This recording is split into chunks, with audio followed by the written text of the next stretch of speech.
Hello friends, welcome to Janvitha creations. ಇವತ್ತಿನ design ಸೀರೆಗೆ ಹಾಕಿ ತೋರಿಸ್ತಾ ಇದ್ದೀನಿ. ಇದೊಂದು ಸೆಮಿ ಮೈಸೂರು ಸಿಲ್ಕ್ ಸ್ಯಾರಿ. ತುಂಬ ಸಿಂಪಲ್ಲಾಗಿ ಹಾಕುವಂಥ ಕ್ರೋಶೆ ಡಿಸೈನ್ನ ಹಾಕ್ತಾ ಇದ್ದೀನಿ. ಹಾಗೆಯೇ ತುಂಬ ಈಸಿ ಇದೆ, ಒಂದೇ ಸ್ಟೆಪ್ಪು ಕೂಡ. ಮೊದಲಿಗೆ ನಾನು ಇಲ್ಲಿ 2 ಟೈಮ್ಸ್ ಲಾಕ್ ಮಾಡ್ಕೊಳ್ತಾ ಇದ್ದೀನಿ. 2 ಸಲ ಲಾಕ್ ಮಾಡೋದ್ರಿಂದ ಸೆಕ್ಯೂರ್ ಆಗಿರುತ್ತೆ ಅಂತ ಅಷ್ಟೇ.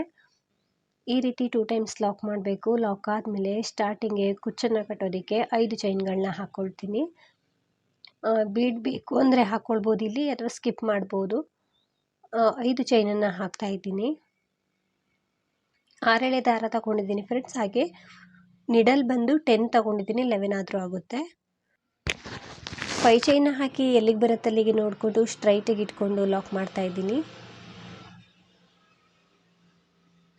ಈ ರೀತಿ ಲಾಕ್ ಮಾಡ್ಕೊಂಡಿದ್ದಾದಮೇಲೆ ನಾನಿವಾಗ ಅದ್ರ ಪಕ್ಕನೇ ಒಂದು ಸಿಂಗಲ್ ಕ್ರೋಶನ ಮಾಡ್ಕೊಳ್ತೀನಿ.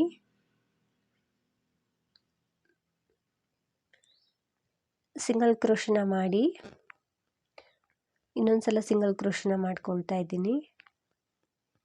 ಅಂದರೆ ಲಾಕ್ ಆದಮೇಲೆ 2 ಟೈಮ್ಸ್ ಸಿಂಗಲ್ ಕ್ರೋಶ ಮಾಡಿದ್ದೀನಿ. ಇವಾಗ ನಾನು ಚೈನನ್ನು ಹಾಕ್ತಾಯಿದ್ದೀನಿ. 1 2 ಚೈನ್ಗಳನ್ನ ಹಾಕಿ ಸ್ವಲ್ಪ ಥ್ರೆಡ್ನ ಮೇಲೆತ್ತಿ ಒಂದು ಬೀಡನ್ನ ಹಾಕ್ಕೊಳ್ತೀನಿ. ಒಂದು ಸ್ಮಾಲ್ ಬೀಡನ್ನ ಹಾಕ್ಕೊಳ್ತಾ ಇದ್ದೀನಿ. ಇಲ್ಲಿ ಬೀಡನ್ನ ಹಾಕ್ಕೊಂಡ್ಮೇಲೂ ಕೂಡ 2 ಚೈನ್ಗಳನ್ನ ಹಾಕಬೇಕು. ಸೊ 2 ಚೈನನ್ನು ಹಾಕಿದ್ದೀನಿ, ಬೀಡನ್ನ ಹಾಕ್ಕೊಂಡಿದ್ದೀನಿ. ಅದಾದಮೇಲೆ 2 ಚೈನನ್ನು ಹಾಕಿ ಎಲ್ಲಿಗೆ ಬರುತ್ತೆ ಅಲ್ಲಿಗೆ ನೀಟಾಗಿ ಇಟ್ಕೊಂಡು ಲಾಕ್ ಮಾಡಬೇಕು. ಸೊ ಬೀಡ್ಗಿಂತ ಮುಂಚೆ 2 ಚೈನನ್ನು ಹಾಕ್ಕೊಂಡ್ರೆ ಬೀಡ್ ಆದಮೇಲೆ ಕೂಡ 2 ಚೈನನ್ನು ಹಾಕಿ ಎಲ್ಲಿಗೆ ಬರುತ್ತೆ ಅಲ್ಲಿಗೆ ನೋಡಿಕೊಂಡು ಲಾಕ್ ಮಾಡ್ತಾಯಿದ್ದೀನಿ. ಆದಷ್ಟು ಸ್ಟ್ರೈಟಾಗಿ ಇಟ್ಕೊಂಡು ಲಾಕ್ ಮಾಡಿಕೊಂಡ್ರೆ ಫಿನಿಶಿಂಗ್ ಚೆನ್ನಾಗಿ ಬರುತ್ತೆ. ಇವಾಗ ನಾನು ಚೈನ್ಗಳನ್ನ ಹಾಕ್ಕೊಳ್ತೀನಿ. ಸೊ ಬೀಡ್ಗಿಂತ ಮುಂಚೆ 2 ಚೈನು, ಬೀಡ್ ಆದಮೇಲೆ ಕೂಡ 2 ಚೈನನ್ನು ಹಾಕಿ ಲಾಕ್ ಮಾಡ್ಕೊಂಡಿದ್ದಾದಮೇಲೆ ಮತ್ತೆ ನಾವು ಚೈನ್ಗಳನ್ನ ಹಾಕಬೇಕು. 2 3 4 5 6 ಇನ್ನೊಂದು ಚೈನ್ನ ಹಾಕ್ಕೊಳ್ತೀನಿ. ಒಟ್ಟು 7 ಚೈನ್ಗಳನ್ನ ಹಾಕ್ಕೊಳ್ತೀನಿ. 7 ಚೈನನ್ನು ಹಾಕಿ ಸ್ವಲ್ಪ ಬಟ್ಟೆಯನ್ನು ಹಿಂದೆ ತಿರುಗಿಸ್ಕೊಂಡು ಈ ಸೈಡು ಫಸ್ಟ್ ಸಿಂಗಲ್ ಕ್ರೋಶ ಇರುತ್ತಲ್ವ, ಹಿಂದೆಯಿಂದ ಬ್ಯಾಕ್ ಸೈಡಿಂದ ನೋಡಿದಾಗ ಫಸ್ಟ್ ಸಿಂಗಲ್ ಕ್ರೋಶಕ್ಕೆ ಲಾಕ್ ಮಾಡ್ತಾ ಇದ್ದೀನಿ. ನಂತರ ಸೆಕೆಂಡ್ ಒಂದು ಸಿಂಗಲ್ ಕ್ರೋಶಕ್ಕೂ ಕೂಡ ಲಾಕ್ ಮಾಡ್ಕೊಳ್ತೀನಿ. ಅದ್ರ ಪಕ್ಕದಲ್ಲೇ ಸೆಕೆಂಡ್ ಒಂದು ಸಿಂಗಲ್ ಕ್ರೋಶ ಇದೆ, ಅದರಲ್ಲೂ ಕೂಡ ಲಾಕ್ ಮಾಡಿ. ಲಾಕ್ ಆದಮೇಲೆ ಸೀದಾ ಸೈಡ್ಗೆ ತಿರುಗಿಸ್ಕೊಳ್ತೀನಿ. ಸೀದಾ ಸೈಡ್ಗೆ ತಿರುಗಿಸ್ಕೊಂಡ್ಮೇಲೆ ಸೂಜಿ ಮೇಲೆ ಥ್ರೆಡನ್ನು ಸುತ್ತಕೊಂಡು ಬೀಡ್ ಕೆಳಗಡೆ ಇರುವಂಥ 7 ಚೈನ್ ಗ್ಯಾಪಲ್ಲಿ ಹೋಗಿ ಥ್ರೆಡ್ನ ತಂದು ಹಾಫ್ ಡಬಲ್ ಕ್ರೋಶನ ಮಾಡ್ತಾಯಿದ್ದೀನಿ. ಒಂದು ಹಾಫ್ ಡಬಲ್ ಕ್ರೋಶ ಆಯಿತು. ಸೂಜಿ ಮೇಲೆ ಥ್ರೆಡನ್ನು ಸುತ್ತಕೊಳ್ಬೇಕು. 7 ಚೈನ್ ಗ್ಯಾಪಲ್ಲಿ ಹೋಗಿ ಥ್ರೆಡ್ನ ತಂದಾಗ ಸೂಜಿ ಮೇಲೆ 3 ದಾರ ಇರುತ್ತೆ. ಒಟ್ಟಿಗೆ ಸೇರಿಸಿ ನಾವು ಥ್ರೆಡನ್ನು ಮೇಲೆ ಎಳ್ಕೊಂಡ್ರೆ ಹಾಫ್ ಡಬಲ್ ಕ್ರೋಶ ಆಗುತ್ತೆ. 2 ಹಾಫ್ ಡಬಲ್ ಕ್ರೋಶ ಆಯಿತು. 3ನೇ ಹಾಫ್ ಡಬಲ್ ಕ್ರೋಶ, 4ನೇ ಹಾಫ್ ಡಬಲ್ ಕ್ರೋಶನ ಹಾಕ್ತಾಯಿದ್ದೀನಿ. 5ನೇ ಹಾಫ್ ಡಬಲ್ ಕ್ರೋಶ, ಒಟ್ಟು 5 ಹಾಫ್ ಡಬಲ್ ಕ್ರೋಶ ಆದಮೇಲೆ ಸ್ವಲ್ಪ ಥ್ರೆಡ್ನ ಮೇಲೆತ್ತಿ ಬೀಡನ್ನ ಹಾಕ್ಕೊಳ್ತೀನಿ. ಸ್ವಲ್ಪ ಥ್ರೆಡ್ನ ಮೇಲೆತ್ತಿ ಬೀಡನ್ನ ಹಾಕ್ಕೊಳ್ತಾ ಇದ್ದೀನಿ. ಒಂದು ಸ್ಮಾಲ್ ಬೀಡನ್ನ ಹಾಕ್ಕೊಂಡು ಮತ್ತೆ ಸೂಜಿ ಮೇಲೆ ಥ್ರೆಡನ್ನು ಸುತ್ತಕೊಳ್ಬೇಕು. ಮತ್ತು ಅದೇ ಪ್ಲೇಸಲ್ಲಿ ಹೋಗಿ ಥ್ರೆಡ್ನ ತಂದು ಹಾಫ್ ಡಬಲ್ ಕ್ರೋಶನ ಮಾಡಬೇಕು. 2ನೇ ಹಾಫ್ ಡಬಲ್ ಕ್ರೋಶ, 3ನೇ ಹಾಫ್ ಡಬಲ್ ಕ್ರೋಶ, 4ನೇ ಹಾಫ್ ಡಬಲ್ ಕ್ರೋಶ, 5ನೇ half double crochet. 5 half double ಕ್ರೋಶನ ಬೀಡ್ ಆದಮೇಲೆ ಕೂಡ ಮಾಡಬೇಕು. ಇನ್ನೊಂದು ಹಾಫ್ ಡಬಲ್ ಕ್ರೋಶನ ಲಾಕ್ ಹತ್ರ ಮಾಡಬೇಕು. ಸೊ ಬೀಡ್ಗಿಂತ ಮುಂಚೆ ಎಷ್ಟು ಹಾಫ್ ಡಬಲ್ ಕ್ರೋಶ ಇರುತ್ತೋ ಅಷ್ಟನ್ನೇ ಮಾಡಿಕೊಂಡು ಒಂದು ಹಾಫ್ ಡಬಲ್ ಕ್ರೋಶನ ಜಾಸ್ತಿ ಮಾಡ್ತಾಯಿದ್ದೀನಿ. ಈ ಲಾಕ್ ಕೆಳಗಡೆ ಹೋಗಿ ಥ್ರೆಡ್ನ ತಂದು ಹಾಫ್ ಡಬಲ್ ಕ್ರೋಶನ ಮಾಡಿ ನಂತರ ಬಟ್ಟೆ ಮೇಲೆ ಲಾಕ್ ಮಾಡ್ತಾ ಇದ್ದೀನಿ. ಇಲ್ಲಿ ಬೇಕಿದ್ರೆ ನೀವು ಸಿಂಗಲ್ ಕ್ರೋಶನಾದರೂ ಮಾಡ್ಬೋದು, ಹಾಫ್ ಡಬಲ್ ಕ್ರೋಶನಾದರೂ ಮಾಡ್ಬೋದು. ಸೊ ಬಟ್ಟೆ ಮೇಲೆ ಸ್ಟ್ರೈಟಾಗಿ ಇಟ್ಕೊಂಡು ಲಾಕ್ ಮಾಡ್ಕೊಳ್ಳಿ. ಆಲ್ರೆಡಿ ಒಂದ್ಸಲ ಸಿಂಗಲ್ ಕ್ರೋಶ ಇರುತ್ತಲ್ವ, ಅದ್ರ ಪಕ್ಕನೇ ಮಾಡ್ಕೊಳ್ಬೇಕು. ಈ ರೀತಿ ಒಂದು ಆರ್ಚ್ ಬರುತ್ತೆ. ಸೊ ತುಂಬ ಈಸಿ ಡಿಸೈನು, ಹಾಗೆ ತುಂಬಾ ಚೆನ್ನಾಗಿ ಕ್ಯೂಟಾಗಿ ಕಾಣಿಸುತ್ತೆ. ಇವಾಗ ಇನ್ನೊಂದು ಸಲ ಸಿಂಗಲ್ ಕ್ರೋಶನ ಮಾಡ್ತಾ ಇದ್ದೀನಿ ಅದರ ಪಕ್ಕನೇ. ಸೊ ಆರ್ಚ್ಗಿಂತ ಮುಂಚೆ 3 ಸಲ ಸಿಂಗಲ್ ಕ್ರೋಶ ಬಟ್ಟೆ ಮೇಲೆ ಇತ್ತಲ್ವ, ಹಾಗಾಗಿ ಸಿಂಗಲ್ ಕ್ರೋಶ ಆದಮೇಲೆ ಕುಚ್ಚನ್ನು ಕಟ್ಟೋದಕ್ಕೆ 5 ಚೈನ್ಗಳನ್ನ ಹಾಕ್ತಾ ಇದ್ದೀನಿ. ಇಲ್ಲಿಂದನೇ ಚೈನ್ಗಳನ್ನ ಹಾಕ್ಕೊಳ್ತಿದ್ದೀನಿ. 1 2 3 4 5. ಎಲ್ಲಿಗೆ ಬರುತ್ತೆ ಅಲ್ಲಿಗೆ ನೋಡಿಕೊಂಡು ಸ್ಟ್ರೈಟಾಗಿ ಇಟ್ಕೊಂಡು ಲಾಕ್ ಮಾಡಬೇಕು.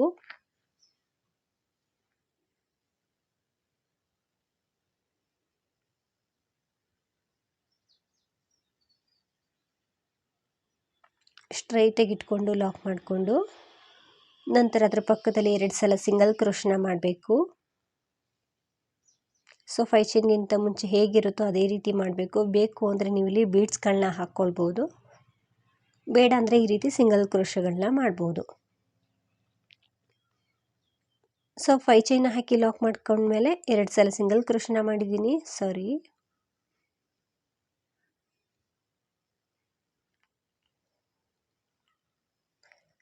ಇದು ಹೊಂಚೊಲ್ದಿರೋದಲ್ವ, ಸ್ಟಾರ್ಟಿಂಗು ಬಾರ್ಡರ್ ಇರುತ್ತೆ, ಹಾಗಾಗಿ ರಫ್ ಇರುತ್ತೆ ಅಂತ ನಾನು ನೀಟಾಗಿ ಹಾಕ್ಕೊಳ್ತಾ ಇದ್ದೀನಿ. ಜಿಗ್ಜಾಗ್ ಮಾಡಿರೋ ಸೀರೆಗಳಿಗಾದರೆ ಆರಾಮಾಗಿ ಹಾಕ್ಕೊಳ್ತಾ ಹೋಗ್ಬೋದು. ಸೊ 2 ಚೈನ್ನ ಹಾಕ್ಕೊಂಡೆ. 2 ಚೈನ್ ಹಾಕಿದ್ಮೇಲೆ ಸ್ವಲ್ಪ ಥ್ರೆಡ್ನ ಮೇಲೆ ಎತ್ತಿ ಬೀಡನ್ನ ಹಾಕ್ತಾ ಇದ್ದೀನಿ. ಬೀಡನ್ನ ಹಾಕ್ಕೊಂಡ್ಮೇಲೆ ಬೀಡ್ ಲಾಕ್ ಮಾಡಿ 2 ಚೈನನ್ನು ಹಾಕಬೇಕು. ಬೀಡ್ ಲಾಕ್ ಮಾಡಿದ್ದು ಕೂಡ ಒಂದು ಚೈನ್ ರೀತಿ ಕಾಣಿಸಿರುತ್ತೆ, ಅದ್ರ ಜೊತೆಗೆ ಇನ್ನೊಂದು ಚೈನನ್ನು ಹಾಕಬೇಕು. ಅಥವಾ ಇಲ್ಲ ಅಂದರೆ ನೀವು ಬೀಡ್ ಲಾಕ್ ಮಾಡಿನೂ ಕೂಡ 2 ಚೈನ್ನ ಹಾಕ್ಬೋದು. ಸೊ ಸ್ಟಾರ್ಟಿಂಗ್ ಇದೇ ರೀತಿ ಮಾಡಿರೋದ್ರಿಂದ ನಾನು ಬೀಡನ್ನ ಹಾಕ್ಕೊಂಡ್ಮೇಲೆ 2 ಚೈನನ್ನು ಹಾಕ್ಕೊಂಡು ಲಾಕ್ ಮಾಡ್ಕೊಂಡಿದ್ದೀನಿ. ಅದಾದಮೇಲೆ 7 ಚೈನನ್ನು ಹಾಕ್ತಾ ಇದ್ದೀನಿ. 7 ಚೈನ್ಗಳನ್ನ ಹಾಕಬೇಕು. ಈ ರೀತಿ 7 ಚೈನನ್ನು ಹಾಕಿದ್ಮೇಲೆ ಸ್ವಲ್ಪ ಬಟ್ಟೆಯನ್ನು ಹಿಂದೆ ತಿರುಗಿಸ್ಕೊಳ್ಬೇಕು. ಹಿಂದೆ ತಿರುಗಿಸ್ಕೊಂಡ್ಮೇಲೆ ಈ ಸೈಡಿಂದ ಫಸ್ಟು ಸಿಂಗಲ್ ಕ್ರೋಶ ಇರುತ್ತಲ್ವ, ಆ 2 ಚೈನ್ ಆದಮೇಲೆ ಸಿಂಗಲ್ ಕ್ರೋಶ ಇದೆ ನೋಡಿ, ಬ್ಯಾಕ್ ಸೈಡಿಂದ ಫಸ್ಟ್ ಅದ್ರ ಮೇಲೆ ಲಾಕ್ ಮಾಡಬೇಕು. ನಂತರ ಪಕ್ಕದಲ್ಲಿರುವಂಥ ಇನ್ನೊಂದು ಸಿಂಗಲ್ ಕ್ರೋಶದ ಮೇಲೂ ಕೂಡ ಸಿಂಗಲ್ ಕ್ರೋಶನ ಮಾಡಬೇಕು. ಸೊ ಬ್ಯಾಕ್ ಸೈಡಿಂದ 2 ಟೈಮ್ ಸಿಂಗಲ್ ಕ್ರೋಶನ ಮಾಡಬೇಕು. ನಂತರ ಸೀದಾ ಸೈಡ್ಗೆ ತಿರುಗಿಸ್ಕೊಂಡ್ಮೇಲೆ ಸ್ಟಾರ್ಟಿಂಗ್ ಆರ್ಚ್ ರೀತಿಯೇ ಹಾಫ್ ಡಬಲ್ ಕ್ರೋಶ ಮಾಡ್ತಾ ಹೋಗಬೇಕು. ಸೂಜಿ ಮೇಲೆ ಥ್ರೆಡ್ಡನ್ನು ಸುತ್ತಕೊಂಡು ಬೀಡ್ ಕೆಳಗಡೆ ಇರುವಂಥ 7 ಚೈನ್ ಗ್ಯಾಪಲ್ಲಿ ಥ್ರೆಡ್ಡನ್ನು ತಂದು ಹಾಫ್ ಡಬಲ್ ಕ್ರೋಶನ ಮಾಡ್ತಾ ಇದ್ದೀನಿ. ಆಲ್ರೆಡಿ ಒಂದು ಬ್ಯಾಕ್ ಸೈಡಿಂದ ಹಾಕಿರುವಂಥ single crochet half double crochet ರೀತಿ ಕಾಣಿಸ್ತಿರುತ್ತೆ, ಹಾಗಾಗಿ ಒಟ್ಟು 5 ಹಾಫ್ ಡಬಲ್ ಕ್ರೋಶನ ಮಾಡಬೇಕು. 3ನೇ ಹಾಫ್ ಡಬಲ್ ಕ್ರೋಶ ಆಯಿತು. 4ನೇ ಹಾಫ್ ಡಬಲ್ ಕ್ರೋಶ, 5ನೇ ಹಾಫ್ ಡಬಲ್ ಕ್ರೋಶ. ನಂತರ ಒಂದು ಬೀಡನ್ನ ಹಾಕಬೇಕು. 5 ಹಾಫ್ ಡಬಲ್ ಕ್ರೋಶ ಆದಮೇಲೆ ಒಂದು ಸ್ಮಾಲ್ ಬೀಡನ್ನ ಹಾಕ್ಕೊಂಡು ಮತ್ತೆ 5 ಹಾಫ್ ಡಬಲ್ ಕ್ರೋಶನ ಮಾಡ್ಕೊಳ್ತೀನಿ. ಬೀಡನ್ನ ಹಾಕ್ಕೊಂಡು ಸೂಜಿ ಮೇಲೆ ಥ್ರೆಡ್ಡನ್ನು ಸುತ್ತಕೊಂಡು ಆ 7 ಚೈನ್ ಗ್ಯಾಪಲ್ಲಿ ಹೋಗಿ ಥ್ರೆಡ್ನ ತಂದು ಹಾಫ್ ಡಬಲ್ ಕ್ರೋಶನ ಮಾಡ್ಕೊಳ್ತಾ ಇದ್ದೀನಿ. ಫ್ರೆಂಡ್ಸ್, ಇದನ್ನು ನೀವು ಸಿಂಗಲ್ ಕ್ರೋಶದಲ್ಲೂ ಕೂಡ ಮಾಡ್ಕೊಳ್ಬೋದು ಅಥವಾ ಹಾಫ್ ಡಬಲ್ ಕ್ರೋಶದಲ್ಲಾದರೂ ಮಾಡ್ಬೋದು. ಈ ಡಿಸೈನಲ್ಲಿ ತುಂಬ ಕಡೆ ಚೇಂಜಸ್ ಮಾಡಿ ಹಾಕ್ಕೊಳ್ಬೋದು ಮತ್ತು ಬೀಡ್ಸ್ಗಳನ್ನು ಕೂಡ ಇದಕ್ಕಿಂತ ಜಾಸ್ತಿ ಬಳಸ್ಕೊಳ್ಬೋದು.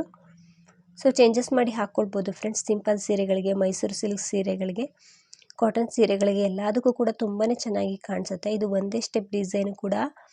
ಹಾಗೆ ಮೈಸೂರು ಸಿಲ್ಕ್ ಸ್ಯಾರಿಗಳು ಒಂದೇ ರೀತಿ ಕಲರ್ ಇರೋದ್ರಿಂದ ಕಲರ್ ಕಾಂಬಿನೇಷನ್ ಅಷ್ಟೊಂದು ಚೇಂಜಸ್ ಬರೋದಿಲ್ಲ. ಸೀರೆ ಪಲ್ಲು ಏನಿರುತ್ತೆ ಅದೇ ಸೀರೆ ಬಾಡಿ ಕಲರ್ ಏನಿರುತ್ತೆ ಅದೇ ಬಂದಿರುತ್ತೆ ಆರ್ಚ್ಗೂ ಕೂಡ, ಹಾಗಾಗಿ ನಾನು ಒಂದೇ ಕಲರಲ್ಲಿ ಹಾಕ್ತಾ ಇದ್ದೀನಿ. ಕೊನೆಯಲ್ಲಿ ಲಾಕ್ ಹತ್ರನೂ ಕೂಡ ಒಂದು ಹಾಫ್ ಡಬಲ್ ಕ್ರೋಶನ ಮಾಡಬೇಕು. ಅದಾದಮೇಲೆ ಬಟ್ಟೆ ಮೇಲೆ ಲಾಕ್ ಮಾಡಬೇಕು. ಸೊ ಸೀರೆ ಪೂರ್ತಿ ಒಂದೇ ಕಲರ್ ಇರೋದ್ರಿಂದ ಕುಚ್ಚು ಆರ್ಚು ಎರಡೂ ಒಂದೇ ರೀತಿ ಬರುತ್ತೆ. ಎಲ್ಲಿಗೆ ಬರುತ್ತೆ ಅಲ್ಲಿಗೆ ಒಂದ್ಸಲ ಲಾಕ್ ಮಾಡಿಕೊಂಡು ಅದರ ಪಕ್ಕದಲ್ಲಿ ಇನ್ನೊಂದು ಸಲ ಲಾಕ್ ಮಾಡ್ತಾ ಇದ್ದೀನಿ. ಏಕೆಂದರೆ ಬಟ್ಟೆ ಮೇಲೆ ನಮಗೆ ಅಲ್ಲಿ 3 ಸಲ ಸಿಂಗಲ್ ಕ್ರೋಶ ಇರಬೇಕು, ಹಾಗಾಗಿ. ನಂತರ 5 ಚೈನ್ನ ಹಾಕ್ತಾ ಇದ್ದೀನಿ, ಅಂದರೆ ಕುಚ್ಚನ್ನು ಕಟ್ಟೋದಕ್ಕೆ 5 ಚೈನ್ಗಳನ್ನ ಹಾಕಿ ಎಲ್ಲಿಗೆ ಬರುತ್ತೆ ಅಲ್ಲಿಗೆ ನೋಡಿಕೊಂಡು ಲಾಕ್ ಮಾಡ್ತಾ ಇದ್ದೀನಿ.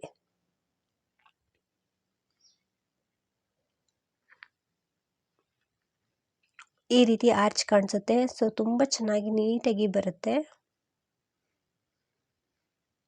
ಇದೇ ರೀತಿ ನಾವು ಕೊನೆ ತನಕ ಹಾಕ್ಕೊಳ್ಬೇಕು. ಸೊ 2 ಆರ್ಚು ಕುಚ್ಚು ಈ ರೀತಿನಾದರೂ ಮಾಡ್ಬೋದು, 1 ಆರ್ಚು ಕುಚ್ಚು ಈ ರೀತಿನಾದರೂ ಮಾಡ್ಕೊಳ್ಬೋದು. ಸೊ ತುಂಬ ಕ್ಯೂಟಾಗಿ ಬರುತ್ತೆ ಫ್ರೆಂಡ್ಸ್. ತುಂಬ ಈಸಿ ಇದೆ ಡಿಸೈನು. ಎಲ್ಲರೂ ಕೂಡ ಒಮ್ಮೆ ಟ್ರೈ ಮಾಡಿ. ಇದಕ್ಕೆ ಕುಚ್ಚನ್ನೆಲ್ಲ ಕಟ್ಟಿದ್ಮೇಲೆ ಡಿಸೈನ್ ಈ ರೀತಿ ಕಾಣಿಸುತ್ತೆ. ಸೊ ಇದು ಒಂದೇ ಕಲರ್ ಇರೋದ್ರಿಂದ ನಾನು ಕುಚ್ಚನ್ನು ಕೂಡ ಸೇಮ್ ಕಲರ್ ಥ್ರೆಡಲ್ಲೇ ತೊಗೊಂಡಿದ್ದೀನಿ. ಪ್ರೈಸ್ ಬಂದು ಒಂದು 400 ಅರೌಂಡ್ ಚಾರ್ಜ್ ಮಾಡ್ಬೋದು. ನೀವು ಪ್ಲೇಸ್ ಮೇಲೆ ಡಿಪೆಂಡ್ ಆಗಿರುತ್ತೆ. ಇಷ್ಟೇ ಅಂತ ಹೇಳೋಕ್ಕಾಗಲ್ಲ, ಹೆಚ್ಚು ಕಡಿಮೆ ಮಾಡ್ಕೊಳ್ಬೋದು. ಡಿಸೈನ್ ತುಂಬ ಚೆನ್ನಾಗಿ ಬರುತ್ತೆ, ತುಂಬ ಈಸಿ ಇದೆ. ಹಾಗೆಯೇ ಈ ಡಿಸೈನ್ ಎಲ್ರಿಗೂ ಕೂಡ ಇಷ್ಟ ಆಗಿದೆ ಅಂದ್ಕೊಳ್ತೀನಿ. ನೀವೇನಾದರೂ ಫಸ್ಟ್ ಟೈಮ್ ನೋಡ್ತಿದ್ರೆ ಪ್ಲೀಸ್ ನಮ್ಮ ಚಾನಲ್ನ ಸಬ್ಸ್ಕ್ರೈಬ್ ಮಾಡಿ, ಸಪೋರ್ಟ್ ಮಾಡಿ. ಫೇಸ್ಬುಕ್ಕಲ್ಲಿ ನೋಡ್ತಿದ್ರೆ ಫೇಸ್ಬುಕ್ ಪೇಜನ್ನು ಫಾಲೋ ಮಾಡಿ. ಆದಷ್ಟು ವಿಡಿಯೋನ ಲೈಕ್ ಮಾಡಿ, ಶೇರ್ ಮಾಡಿ. ಇದಕ್ಕೆ ಕುಚ್ಚನ್ನು ಕೂಡ ಅಷ್ಟೇ ನಾನು 100 ಎಳೆ ಥ್ರೆಡನ್ನು ತೊಗೊಂಡಿದ್ದೀನಿ. ಫೋಲ್ಡ್ ಮಾಡಿ ಕಟ್ಟಿರೋದ್ರಿಂದ ಚಿಕ್ಕದಾಗಿ ಕಟ್ಟಿದ್ದೀನಿ, ಬೇಬಿ ಕುಚ್ಚು ರೀತಿ. ಆರ್ಚು ಕೂಡ ಚಿಕ್ಕದಾಗಿರೋದ್ರಿಂದ ಅದಕ್ಕೆ ಸಮಾರಿ ಬರೋ ಹಾಗೆ ಕುಚ್ಚನ್ನು ಕಟ್ಕೊಂಡಿದ್ದೀನಿ. ಸೊ ತುಂಬ ಚೆನ್ನಾಗಿ ಬರುತ್ತೆ, ತುಂಬ ಈಸಿ ಇದೆ. ಎಲ್ಲರೂ ಕೂಡ ಒಮ್ಮೆ ಟ್ರೈ ಮಾಡಿ. Thank you.